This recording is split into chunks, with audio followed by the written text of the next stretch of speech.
Good morning, Scott School, on this thrilling Thursday, October 24th. Did you know that our fall book fair is nearly here? It will start on October 31st. So that is around the corner. I know that teachers and staff here will be sharing information with our students to take home.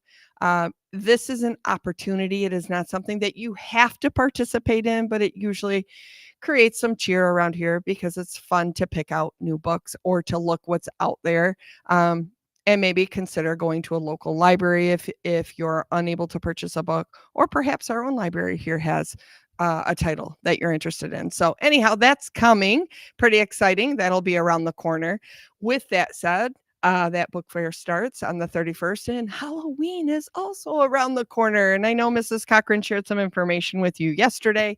I just want to emphasize many of the things she shared with you yesterday as well, so you can be prepared to have a successful event, and also to make sure that we have an inclusive and supportive and kind environment here at school so all students can learn and feel comfortable. So remember, costumes, if you wear them to school, which you may, must be ones that are you can easily move around in, right? You have to be mindful about, you may have PE, you play on the playground.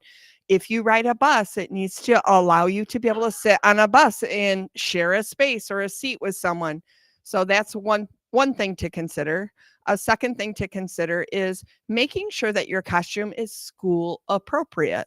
So we do have a dress code here in DeWitt Public Schools, which is common in all schools, and you want to make sure that your costume is friendly and kind and demonstrates things that would reflect respectful, responsible, and safe behavior.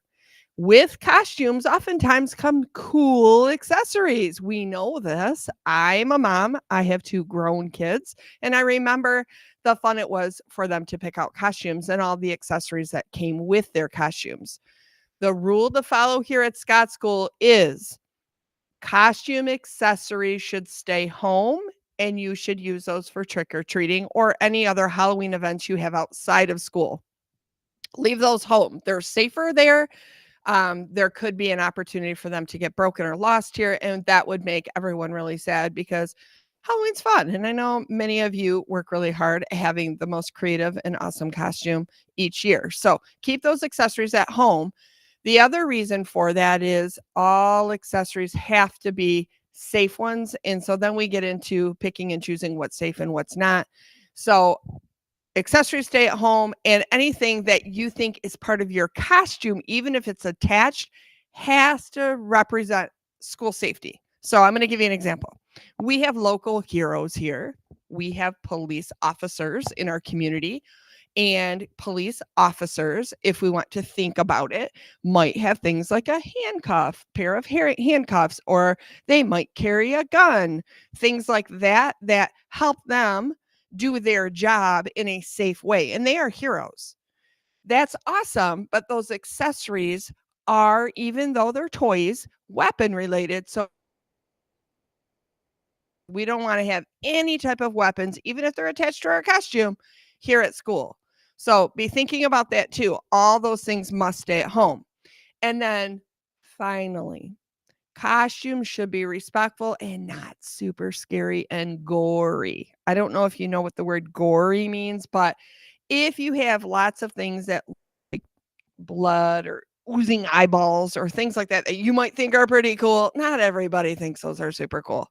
So, if that's something you're passionate about and your grown up at home allows you to do that, that's a conversation for home. And perhaps you wear that for your events outside of school with your grown up's permission. But here at school, we have those respectful, responsible, and safe costumes that make everyone feel excited and safe, and just feel good about Halloween here.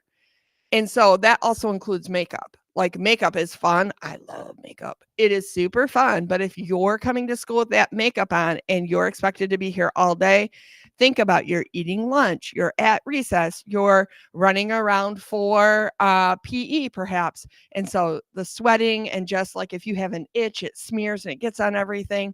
Makeup would be another good example of something that you use for outside of school experiences or events connected to Halloween. And then with makeup also comes masks. So many costumes come with really cool masks. And if that mask is respectful, responsible, and safe, you may bring it to school, but not wear it except for when your teacher or grown up says for the Halloween party, it may be appropriate. Masks are cool. However, masks do inhibit or prevent us from always seeing clearly and being able to do our day-to-day activities here at school. And we're here to learn. We're here to have fun, but we're here to learn. So if you have a mask and you bring it to school and it is school appropriate, that is something that you'll talk to your teacher about when it's appropriate for you to wear that mask. So those are just some tips to help you be successful for the upcoming Halloween holiday, and that is next week. And I know that you'll do a great job with this, but we want to make sure that you know so you can prepare and be successful. And then lastly, tomorrow is our final day for Fun Run donations. Great work. We have far and exceeded our goal. And what a wonderful trip, school-wide trip we took to NCG Cinemas the other day.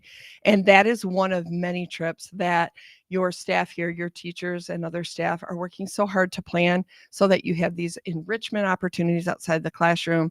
And they're so super fun and cool. But that was one example of where that money goes to. So remember, if you have any final donations, get those in tomorrow. Encourage your family or community members or relatives, whomever is helping support you with those donations. Tomorrow's the last day. So, and now on to Mrs. Cochran. Hello, good morning, friends. Today, let's see. First, we're going to talk about is the word of the week. So yesterday we did the syllables for the word of the week, and the word has 4 syllables, accelerate. Today, I want to talk about what an antonym of the word accelerate is. So synonym means the same. And so yesterday we said accelerate means speed up, right? Decelerate is an antonym for the word accelerate, and it really just means slow down. So if I'm standing in the hall, instead of saying, friends, slow down, I could say, friends, decelerate, please. And that's what the antonym of accelerate means. So there you have it with that. So we're moving on to Panther Pride winners. We have Reagan and Chris from Miss Denning's room, and Weston and Brinley from Miss Yunker's room. And then from Mr. Whitfield's, we have Dayton and Grace and Jace and Briley, I believe. Looks like Brielle. I'm so sorry, my friend. All right, that's all I have for today. So let's stand for the pledge. I pledge allegiance to the flag of the United States of America and to the republic for which it stands, one nation, under God, indivisible, with liberty and justice for all. Have a good day, Scott School.